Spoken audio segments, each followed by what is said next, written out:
Good evening, आदाब, सत श्री अकाल, नमस्कार दोस्तों। आपका फिर से स्वागत है आज मेरे यूट्यूब चैनल लॉजिकल चर्चा में। वैसे तो मैं इस विषय पर जो है बोलने से और वीडियो बनाने से थोड़ा सा बचता हूँ, क्योंकि ये एक ऐसा विषय है जिसका कोई अभी तक फ़िलहाल आज की जो समय चल रहा है उसमें कोई थार नहीं पा पाया। कहने का अर्थ ये है कि उसका कोई निष्कर्ष नहीं निकल पाता, क्योंकि हर एक धर्रा अपने अपने जो है उसकी अपनी एक सोच है, उसकी अपनी एक समझ है, उसकी अपनी एक, या ये कह सकते हैं कि अपनी एक विचारधारा है। तो मैं ज़्यादातर इस विषय से बचता हूँ कि इस विषय पर ना बनाऊँ, और इस विषय पर जो है आप पूरे दिन में इस विषय में बहुत से सुनते भी होंगे, टीवीज़ वगैरह पे, यूट्यूब वगैरह पे, न्यूज़ चैनल में सुनते भी होंगे।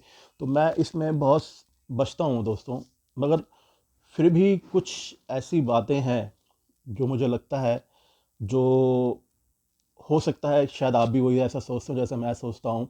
क्योंकि मेरा जो मानना है वो ये है कि हम जितना इस विषय को छोड़ने की सोचते हैं ना, मतलब एक साइड रखने की सोचते हैं, ये विषय उतना ही गहरा है।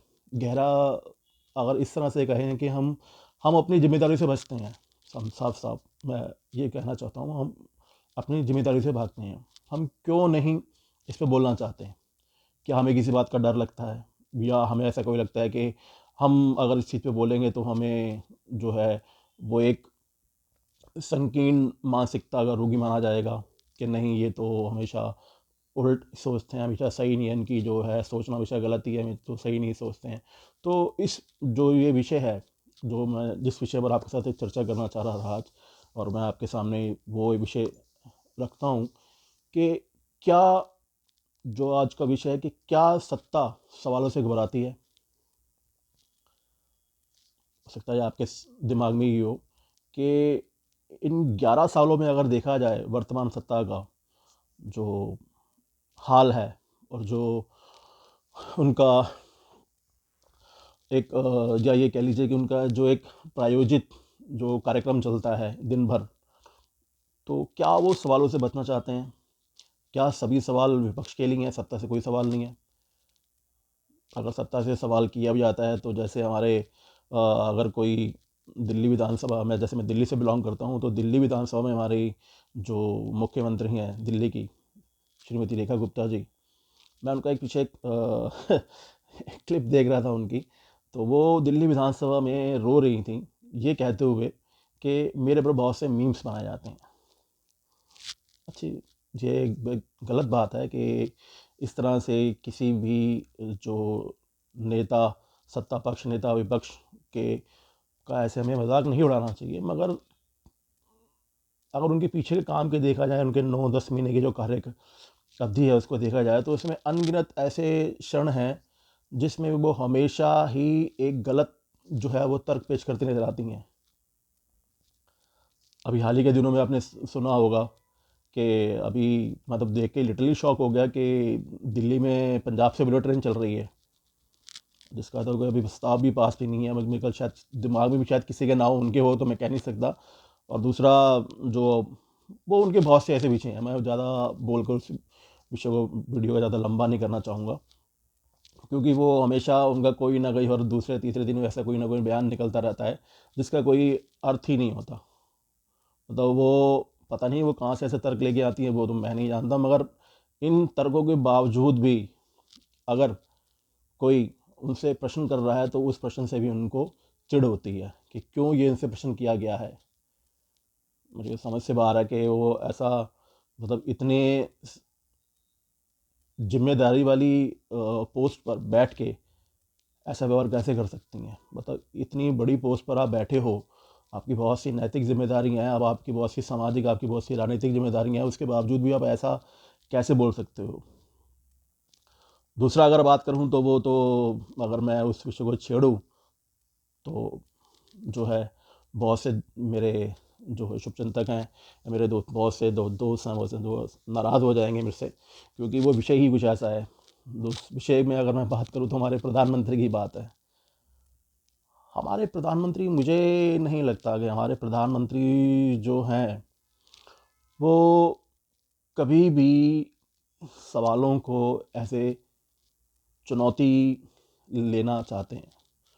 मैं नहीं मानता कि वो जो है वो चुनौती, सवालों की चुनौती जो है वो स्वीकार करते हैं। उनको, जहाँ तक मेरी रीडिंग है, जहाँ तक उनका जो एटीट्यूड जो लगता है, वो लगता है कि मैं जो है मेरे से सवाल ना किया जाए। और ना ही उनकी कभी मुझे इस बोल शब्द को इस्तेमाल करने में कोई गुरेज नहीं है, कोई परहेज़ नहीं है कि उनका एटीट्यूड ही नहीं लगता, उनका बॉडी लैंग्वेज ही नहीं लगता कि वो फुल्ली कॉन्फिडेंट हैं सामने वालों के सवाल जवाब, जो सामने वाले का जो सवाल है उसका जवाब देने के लिए उनका बॉडी लैंग्वेज लगता ही नहीं है, उनका एटीट्यूड लगता ही नहीं है, उनकी ना ही बॉडी लैंग्वेज से कहीं ऐसा झलकता है कि वो कंफर्टेबल हैं सवाल जवाब करने में। काम का तो उनको सारी देश की जनता जानते ही है कि कितने कितने वो जो 18-18 घंटे जिन्होंने काम किए हैं, 18 घंटों में सामने हमारा क्या क्या निकलता, जो अब परिणाम सामने आ रहे हैं वो सब देख ही रहे हैं, वो उसमें ज़्यादा बोलने की कोई ज़रूरत नहीं है, वो सब जानते हैं। दूसरा, अगर मैं कहूँ कि क्या सभी सवालों का जवाब विपक्ष के लिए ही है, क्या सभी सवाल विपक्ष से करने चाहिए? तो ये तो जितनी मेरी समझ है और जितना मैंने जब से होश संभाला है और जब से मेरा राजनीति में मैंने समझना शुरू किया है, राजनीति को पढ़ना शुरू करा है, तो मैं तो अभी तक यही देखता आया था कि जो सवाल जो पूछे जाते हैं वो सत्ता पक्ष से पूछे जाते हैं, मगर 2014 के बाद से ये जो बिल्कुल ट्रैक गंगा जो है उल्टी बहना शुरू हो गई है। जो सवाल को जवाब जो है वो विपक्ष से किया जा रहा है, ना कि सत्ता से किया जा रहा है। सत्ता तो ये क्या किया जाता है कि जो आप बहुत से में जवाब है, वो क्या आपको आम का जो है आम काट कर खाते हैं या चूस के खाते हैं, आप थकते क्यों नहीं है, ऐसे बहुत से सवाल है मोदी मीडिया के, मगर कोई भी सवाल ऐसा नहीं है। अभी रिसेंटली मैं एक क्लिप देख रहा था, उस क्लिप में जो हमारे विपक्ष के नेता हैं राहुल गांधी, वो एक साउथ के किसी स्कूल में गए हुए हैं।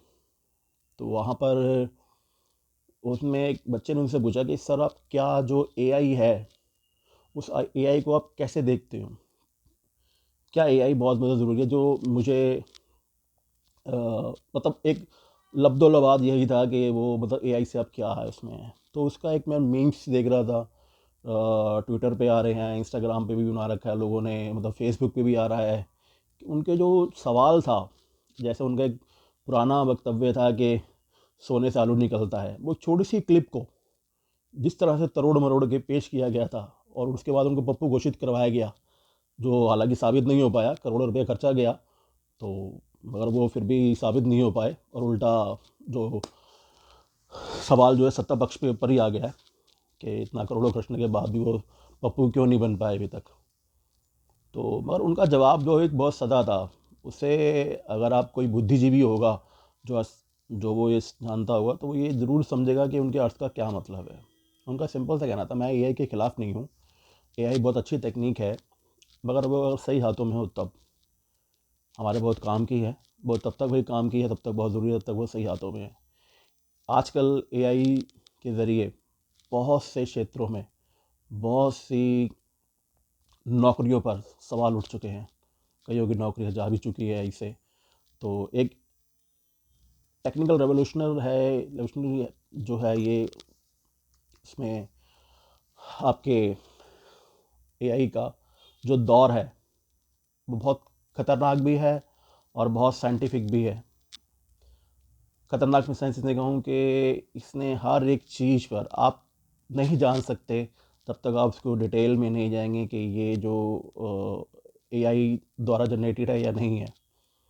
बहुत सी ऐसी क्लिपें हैं, और उसी का एग्जांपल लूँ मैं, जो ट्विटर पे मैं जिसकी बात कर रहा हूँ राहुल गांधी क्लिप पर, तो राहुल गांधी की क्लिप को ही एआई जनरेटेड द्वारा एडिटिंग करके उनकी क्लिप को चलाया जा रहा है और उसमें बहुत से उनका कमेंट्स आ रहा है, भाई मुझे जल्दी, भाई जल्दी बोल, मुझे पनवेल निकलना है, बात तो सही है, बट वगैरह वगैरह जो उसमें है ऐसे हैं। मगर उनका अगर सवाल देखा जाए और उनका जवाब, जो उनसे सवाल पूछा गया और उनका जो जो जवाब था, वो जवाब ये था कि सिंपल, अगर एआई के साथ साथ अगर हम अपने निम्न वर्ग के जो कर्मचारी हैं, निम्न वर्ग कर्मचारी तो हमारे लघु उद्योग वगैरह है,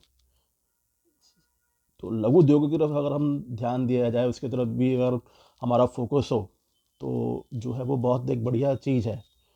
जाहिर सी बात है इसमें कुछ गलत नहीं है, होना चाहिए। लघु उद्योग कि अगर हमारे एआई से हमारी इतनी नौकरियां जा रही हैं तो हमें इस बारे में सोचना चाहिए। तो मैं नहीं जानता कि आप इस बारे में क्या सोचते हैं। आप राहुल गांधी का आपका जवाब किस तरह लगा? अगर आपने पूरा बयान सुना हो, मैंने पूरा बयान सुना है, मैं तभी आपके सामने ये चीज़ आप पेश जो है प्रस्तुत कर रहा हूँ, क्योंकि मैंने पूरा जवाब सुना है उनका। पूरा बच्चे का सवाल मैंने सुना है और उसका जवाब मैंने सुना है। और उसके साथ ही मैं एक वीडियो जो है, क्योंकि ऑफ था तो मैं देख रहा था उसमें कि हमारे जो प्रधानमंत्री हैं कैसे वो एक रोड शो कर रहे हैं, हाथ में डमरू लिए हुए, गाड़ी सजी है फूलों से आगे। मतलब मैं उसमें अगर मैं डाटा देखूँ तो आई थिंक शायद अगर मैं गलत हूँ तो मुझे प्लीज़ मुझे माफ़ कीजिएगा, 100 या 112 के करीब या 120 के करीब जो घुड़सवार थे वो उस रैली में भाग ले रहे हैं, आगे आगे चल रहे हैं, डमरू बजा रहे हैं। वो प्रधानमंत्री जी को ऐसे प्रेटेंड किया जा रहा है वो शिव जी के अवतार हैं, जबकि वो पहले पहले ही बोल चुके हैं वो नॉन बायोलॉजिकल है।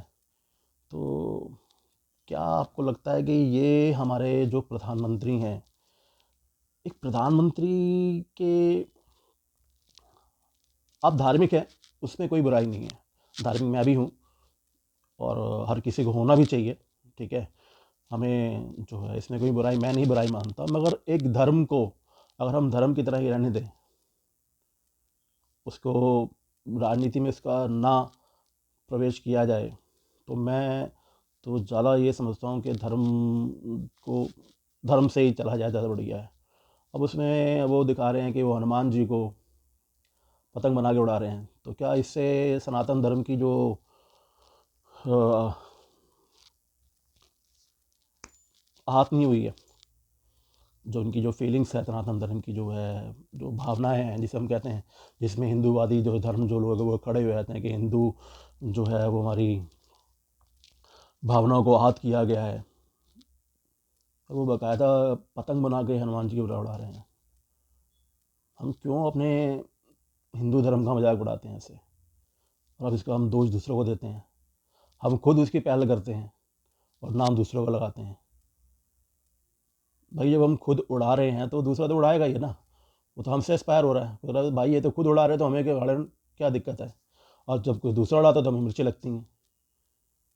एक सत्ता पक्ष के जो एक थे कि वो पहले साइंटिस्ट थे, सॉरी साइंटिस्ट कह रहा हूँ, पहले एस्ट्रोनॉट थे जो स्पेस में गए थे। यार आप देश को आगे ले जाने के लिए आए हो या देश को पीछे ले जाने के लिए आए हो? आप प्लीज़ लॉजिकल, ठीक है। आप बच्चों के सामने बैठ के ये चीज़ बोल रहे हो कि मेरे हिसाब से तो जो है हनुमान जी पहले अंतरिक्ष यात्री थे। भाई अगर आपका ज्ञान, मैं नहीं जानता कि आपका ज्ञान है कि नहीं, क्या है कि आपने क्या करा है, मगर एटलीस्ट जो सामने बच्चे जो पढ़ रहे हैं आप कम से कम उनके बारे में तो सोच लो। टीचर उस बकायदा उसमें हंस रही थी जो वीडियो सामने आई है, ठीक है। हमारे यहाँ पर प्रधानमंत्री जी वो त्रिशूल लेके वो दिखा रहे हैं, फ़ोटो बना रहे हैं, ठीक है, वो डमरू बजाते हुए रोड पे चल रहे हैं, गाड़ी सजी है फूलों से। यार आप जनता का पैसा आप कैसे वेस्ट करते हो इतना पैसा है? आपने कोई आपके यहाँ से, ठीक है, एक फेसबुक पे एक पेज बना हुआ है पीएमओ रिपोर्ट कार्ड, उस पेज को भी आप देखिएगा। रिपोर्ट कार्ड मतलब क्या होता है? अंक तालिका, मतलब हम जितने भी हमने काम करे उस हिसाब से हमें जो है हमें अंक मिलते हैं। उस पेज को कोई भी आप देखिएगा, कभी भी देखिएगा, फेसबुक पे पेज है बना हुआ, मैं उसको फॉलो करता हूँ और मैंने कई बार उसमें कमेंट भी किया है कि क्या इस पेज का औचित्य जो है वो विपक्ष को, विपक्ष के नेताओं की जो क्लिप्स है उनको दिखाना है या अपने जो काम किए हैं उसका रिजल्ट दिखाना है? आप देखिएगा कभी उस पेज को, आपको हंसी आएगी कि उसका नाम पीएमओ रिपोर्ट कार्ड रखा गया है और उस पर प्रधानमंत्री की फ़ोटो लगाई गई है। शर्म आती है, शर्म, कि ये जहाँ जिससे सवाल किया जाना चाहिए उससे सवाल नहीं है, ठीक है, जिससे नहीं किया जाना चाहिए उससे सवाल होता है। यहाँ पर अजीब ही दस्तूर है भाई। बस एक छोटी सी, मैं ज़्यादा डिटेल नहीं करूँगा, बस बड़ा विषय तो बहुत लंबा चौड़ा है, मगर इस विषय को ज़्यादा इतना लंबा खींचना नहीं चाहूँगा। बस एक दो तीन छोटी चीज़ें थी जो आपके साथ शेयर करनी थी। अपने जवाब कमेंट्स में दीजिएगा, बताइएगा कि आप क्या सोचते हैं विषय पे जो मैं सोचता हूँ। क्या हमारे प्रधानमंत्री को जो है अपना रिपोर्ट कार्ड पेश करना चाहिए हर 6 महीने में, 6 महीने में, या हर 3 बार क्वार्टर वाइज, जो वैसे हमारे क्वार्टर होते हैं, 4 क्वार्टर ऐसे बने होते हैं, 4 4 महीने और 3 3 महीने के 4 क्वार्टर्स हमारे फाइनेंशियल ईयर्स को डिवाइडेड करते हैं। तो क्या प्रधानमंत्री को, पीएम ऑफिस को ऐसा अपना रिपोर्ट कार्ड पेश नहीं करना चाहिए कि हर 3 महीने में हमने यहाँ पहुँचे, हर 3 महीने में ये किया, हर 3 महीने ये किया, और बहुत जेन्युइन होना चाहिए, मैनिपुलेटेड नहीं होना चाहिए, प्लीज़ मैनिपुलेटेड नहीं होना चाहिए, जेन्युइन होना चाहिए। तो प्लीज़ आप अपने जवाब रखिएगा, बताइए।